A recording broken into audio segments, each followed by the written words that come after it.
ditahan. Kan saya bisa nahan lapar dan haus. Mengapa tidak bisa nahan untuk tidak marah? Misalnya gitu. Jadi belajar menahan. Belajar bersabar.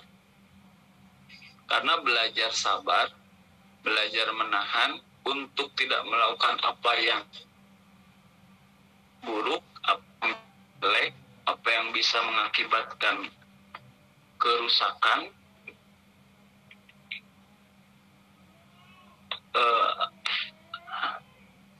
itu perlu kesabaran.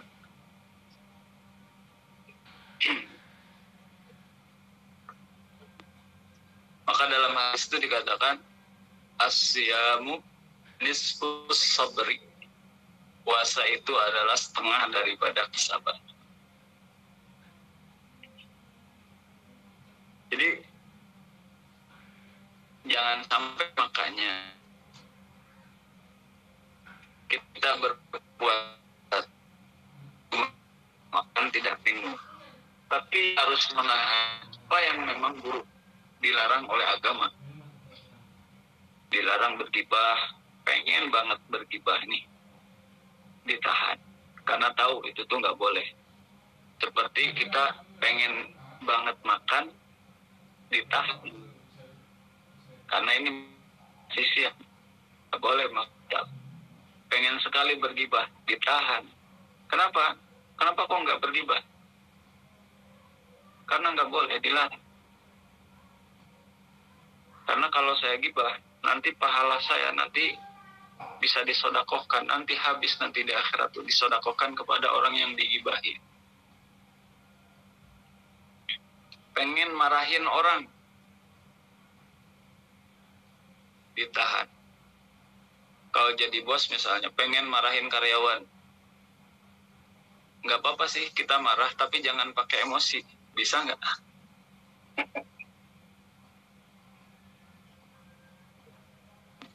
Jadi itu, as-siyam itu maknanya al-imsak, menahan. Dan pada dasarnya yang dilatih itu adalah supaya bisa kita menahan dari segala yang buruk. Dari segala yang berakibat buruk, dari segala yang dilarang oleh Allah Subhanahu wa Ta'ala, yang segala yang dilarang oleh syariat agama. Atau orang yang sukses belajar menahannya, nanti dia bisa mengaplikasikan keterampilan menahan itu dalam hal apapun yang memang harus ditahan untuk tidak dilakukan. Nah, puasa ini, ibu-ibu sekalian, tidak hanya diwajibkan kepada kita, umatnya Kanjeng Nabi Muhammad SAW, tetapi juga diwajibkan kama kutiba alal ladzina min qablikum, sebagaimana telah diwajibkan kepada orang-orang sebelum kalian. Umat-umat minal umami, dari umat-umat. Artinya umat-umat nabi-nabi yang lain selain Kanjeng Nabi Muhammad SAW.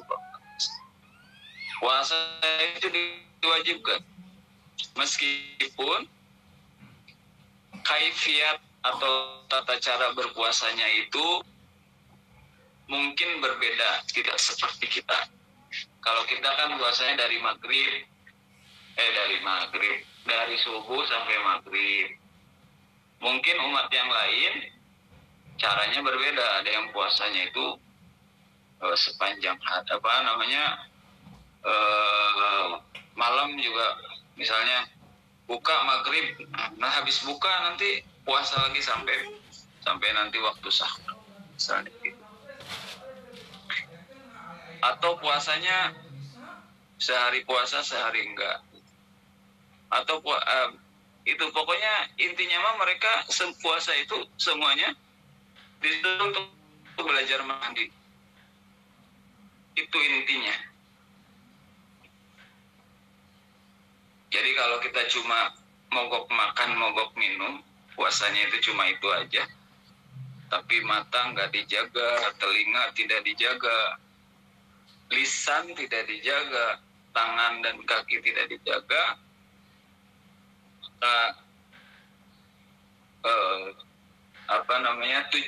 tujuan utama daripada dilaksanakannya puasa itu menjadi apa? Menjadi tidak tercapai, menjadi puasanya akhirnya menjadi sia-sia, tidak sampai kepada tujuan. Jadi yang sukses puasa itu nanti yang setelah habis Ramadan itu bisa, yang asalnya misalnya suka marahin orang jadi sabar, gak gampang marah. Yang sedikit-sedikit bergibah jadi menjauhi. Yang sedikit-sedikit ya apa namanya, ya kakinya melangkah ke tempat-tempat maksiat, jadi enggak gitu. Itu puasanya berhasil. Dan puasa itu memang harus menghasilkan peningkatan. Kalau tidak, kita itu dianggapnya orang yang celaka, sebagaimana disebutkan dalam sebuah hadis. Orang yang masuk bulan Ramadan, kemudian keluar dari Ramadan dalam keadaan yang sama, tidak ada peningkatan maksudnya, itu tuh didoakan oleh malaikat Jibril, diaminkan oleh Rasulullah SAW sebagai orang yang celaka. Itu kan kisahnya, hadisnya ya. Rasul itu suatu hari sedang naik mimbar. Tangganya itu ada 3 gitu. Rasul naik tangga pertama itu tiba-tiba mau khutbah ini Rasul. Ketika mau khutbah naik tangga pertama Rasul bilang amin. Naik tangga kedua lalu Rasul bilang amin. Naik tangga ketiga Rasul bilang amin. Sahabat kan yang lihat tuh jadinya heran, bertanya-tanya. Sehingga mereka akhirnya ya itu nanya kepada Rasul. Ya Rasulullah, sami'na ka antakula amin salasa marrat. Ya Rasulullah, kami mendengar engkau mengatakan amin itu sampai 3 kali. Kenapa gitu ya Rasulullah? Lalu Rasulullah bilang gitu. Oh, saya tuh tadi ketika naik tangga pertama, saya mendengar gitu, malaikat Jibril tuh bilang, berdoa. Doanya itu, yaitu orang yang masuk bulan Ramadan dan keluar dari bulan Ramadan dalam keadaan yang sama, maka semoga dia menjadi orang yang celaka. Atau celakalah orang yang masuk Ramadan dan keluar dari Ramadan dalam keadaan yang sama. Rasul itu mengaminkan, amin. Artinya apa? Artinya jangan sampai kita itu termasuk golongan orang yang diaminkan oleh Rasulullah sebagai orang yang rugi. Didoakan oleh malaikat Jibril. Malaikat Jibril itu kan rajanya malaikat. Hai Rasulullah, rajanya seluruh manusia. Para nabi itu Sayyidul Anbiyanya Kanjeng Nabi. Wah, bahaya sekali gitu. Paling enggak kita tuh ya asalnya ya pokoknya ada peningkatan lah. Dari 0 menjadi 1 menjadi 2, itu juga sudah sebuah peningkatan. Pas dari apa? Dari doanya Kanjeng Nabi. Dari doanya malaikat Jibril yang diaminkan oleh Kanjeng Nabi.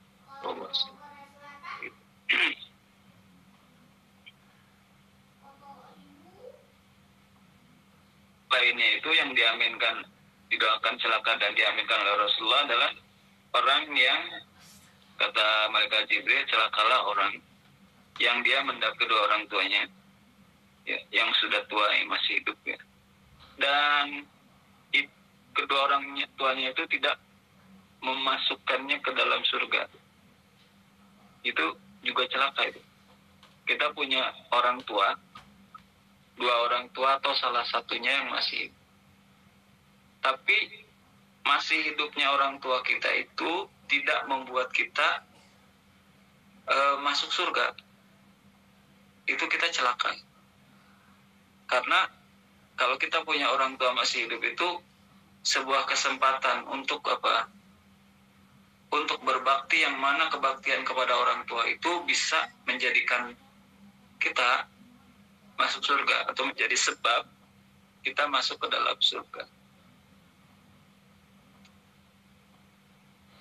Jadi kalau ada orang dikasih kesempatan oleh Allah Subhanahu wa taala lalu tidak dimanfaatkan untuk membuatnya masuk surga, ya itu teh celaka.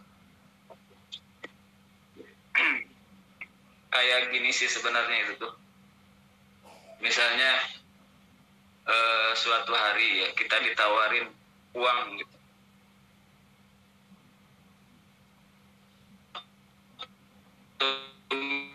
Miliar nih misalnya ya. Tapi kita menolak. Kan mungkin kata ini dalam kehidupan dunia lah. Dalam kacamata duniawi lah. Yang umumnya orang. Misalnya ditawarin uang 1 miliar gitu. Terus nggak diambil gitu. Mungkin orang yang ngelihat itu gitu, akan bilang, dasar dia mah celaka orang. Atau dasar dia mah pasti di dasar-dasar gitu. Itu kan bisa dibuat untuk apa gitu. Kalau misalnya dikasih 1 miliar misalnya. Kasih buat sodako, kasih buat fakir miskin. Banyak hal yang bisa, banyak kebaikan yang bisa dijalankan dengan itu gitu. Misalnya gitu ya. Nah itu kayak gitu juga gitu. Dikasih kesempatan oleh Allah Subhanahu wa taala bulan Ramadan masih hidup gitu. Nggak tahu Ramadan berikutnya masih hidup apa enggak. Ya kita banyak ya orang-orang yang Ramadan kemarin tuh masih ada gitu. Ramadan sekarang nih ternyata sudah tidak ada. Sudah dikubur. Nah kita pun alhamdulillah nih, semoga yang sebentar lagi ini akan Ramadan. Nanti kalau benar-benar kita hidup sampai Ramadan, karena kan nggak pasti ya namanya. Siapa tahu masih segar bugar hari ini, besok. Kita dikasih kesempatan Ramadan untuk meningkatkan ibadah, meningkatkan amal, mohon ampun kepada Allah Subhanahu wa taala yang ampunannya itu yang mana Ramadan itu bulan ampunan gitu, bulan rahmat gitu. Banyak keutamaan, banyak fadilahnya. Bahkan bulan Ramadan itu kan kayak inilah apa namanya? Kalau kita misalnya pergi umroh atau haji gitu. Kan minim ya. Sedikit orang atau hampir mungkin tidak ada. Orang yang pergi ke sana itu mau maksiat gitu. Jadi kondisinya, situasinya di tanah haram itu udah kondisi yang membuat kita itu inginnya ibadah terus gitu. Karena lingkungannya lingkungan ibadah. Semua orang ke sana ingin ibadah. Sehingga kepikiran maksiat itu enggak. Bahkan orang-orang yang sudah ke sana itu ingin untuk kembali ke sana. Karena nikmat beribadah di sana. Kenapa? Karena lingkungannya udah terkondisikan untuk melakukan ibadah. Nah Ramadan pun demikian gitu. Suasananya gitu. Situasinya itu memungkinkan sekali untuk mendorong kita bersemangat dalam beribadah. Kan paling enggak ya TV-TV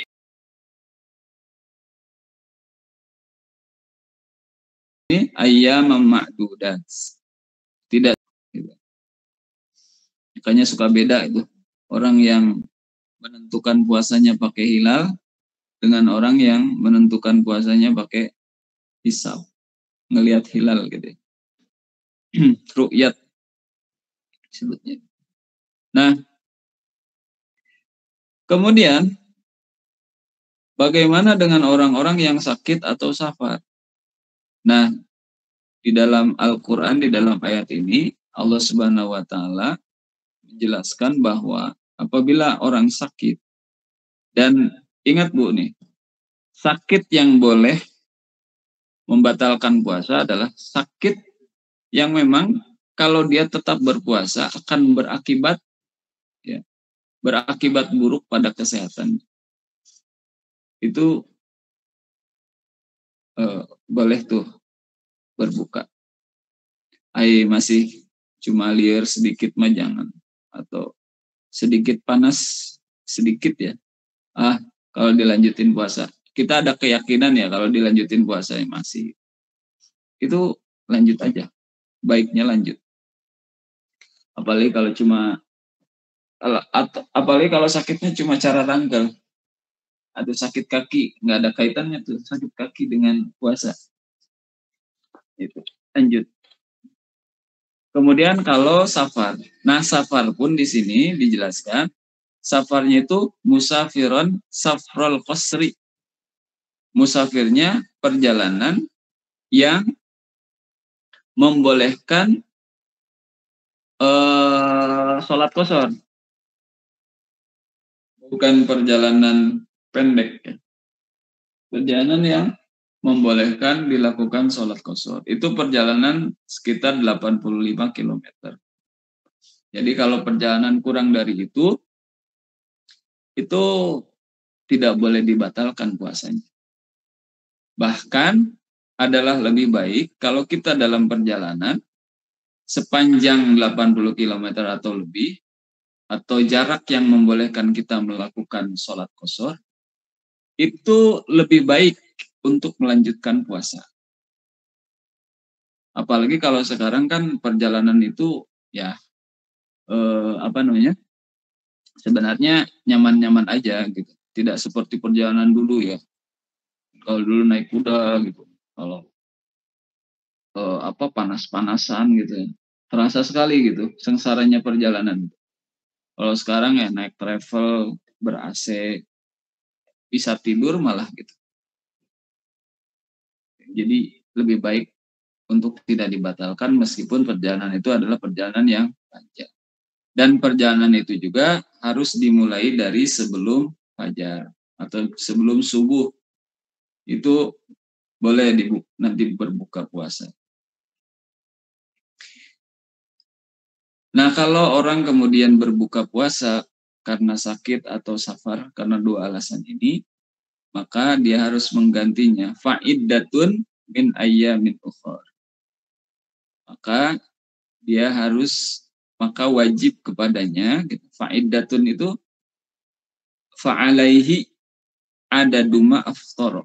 Maka wajib kepadanya bilangan sebanyak dia berbuka. Min ayyamin ukhar, yang dia berpuasa di hari-hari yang lain. Di hari-hari yang lain itu hari-hari yang bukan Ramadan. Hari-hari di Syawal dan seterusnya. Dan kalau kita ingin berpuasa sunnah, itu alangkah baiknya kita melakukan yang wajib dulu, mendahulukan yang wajib. Dan alangkah baiknya juga kalau kita punya hutang puasa, itu segera untuk dibayar. Karena pada dasarnya qada itu harus segera. Prinsipnya qada itu harus segera. Tidak boleh ditunda-tunda. Malah kalau dalam mazhab lain, itu kalau kita menunda membayar hutang puasa sampai ketemu bulan Ramadan lagi, itu harus bayar fidyah.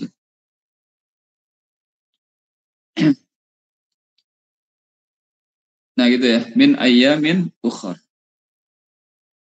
Mungkin di sini ada tambahan ya, bagi orang yang, nah ini di ayat berikutnya sih sebenarnya. Wa 'alal ladzina yutiqunahu fidyatun ta'amu miskin.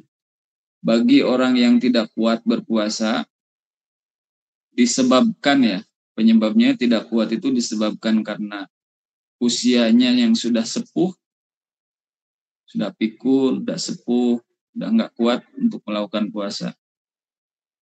Atau Yang disebut la yutikunahu, tidak kuat itu satu ya karena usia tua. Kedua karena sakit yang tidak ada kemungkinan untuk sembuh lagi. Jadi akan sakit terus gitu. Maka itu tidak dikodok, diganti, tapi puasanya dengan fidyatun to'amu miskin. Dengan membayar fidyah, yang mana fidyah itu adalah memberi makan orang miskin. Sebanyak apa memberikannya, memberi makannya? Sebanyak yang mengenyangkan dia pada satu kali makan untuk satu hari itu. Gitu. Dan itu sebanyak 1 mud. 1 mud itu kira-kira 1 genggam beras yang biasa kita makan. Nah itu ya, jadi secara hukum fikihnya tadi tujuannya adalah supaya kita menjadi orang yang bertakwa, dan ini intinya yang harus kita raih gitu. Sehingga kita tidak hanya puasa itu mogok makan, mogok minum, tapi juga menahan dari segala perbuatan yang akan membuat kita ini menjadi jauh dari Allah Subhanahu wa Ta'ala, atau perbuatan maksiat. Itu yang ditahan. Secara hukum bahwa puasa itu wajib hanya di bulan Ramadan. Yang wajib itu puasa cuma di bulan Ramadan. Tidak ada kewajiban berpuasa di bulan yang lain, kecuali puasa nazar. Sama wajib, sama. Nah, kalau pada saat bulan Ramadannya itu sakit atau safar, boleh berbuka. Dengan persyaratan tadi, safarnya. Safar yang membolehkan melakukan sholat qashar. Lalu harus diganti nanti hari-hari berbuka di bulan Ramadan itu, atau dibatalkan puasanya di bulan Ramadan itu di hari-hari yang lain, dan segera diqadha. Namun bagi orang-orang yang tidak kuat ini mah, bukan karena dia sakit, bukan karena dia safar gitu, atau sakit yang bisa sembuh lagi, bukan karena itu, tapi memang nggak kuat selama-lamanya ini mah. Seperti orang tua kan kalau udah ya nggak kuat udah gitu, mau ngodo juga gimana, ada kondisinya tetap nggak kuat gitu, nggak bisa ngodo. Dan juga orang yang sakit gitu, nggak sembuh-sembuh, dan kemungkinan memang tidak sembuh gitu, dilihat dari situasinya gitu. Maka ya, tentunya nggak bisa mereka ini qadha. Sebagai gantinya mereka harus membayar fidyah yang berupa makanan untuk 1 kali makan. Jadi kalau meninggalkan 2 hari, 2 kali makan. Siapa yang dikasih makan? Orang miskin. Meskipun orangnya itu aja gitu, orang miskinnya. Gak apa-apa. Misalnya untuk hari pertama orang itu kasih makan, besoknya kasih orang itu lagi, atau langsung sekaligus. Hutang puasanya itu 30 hari. Orang tua kita misalnya sudah sepuh, memang nggak bisa berpuasa, nggak kuat. Ya berarti kumpulin aja 30 orang fakir miskin, kasih makan tuh langsung 1 kali. Beli nasi padang 15 ribuan atau 20 ribuan, seperti itu. Terserah gitu. Dan kalau di sini nih di state oleh Allah Subhanahu wa Ta'ala gitu, la yutikunahu fidyatun ta'amu miskin, faman tatawwa khairan fahuwa khairul lah wa antasumu khairul lakum in kuntum ta'lamun. Faman tatawwa khairan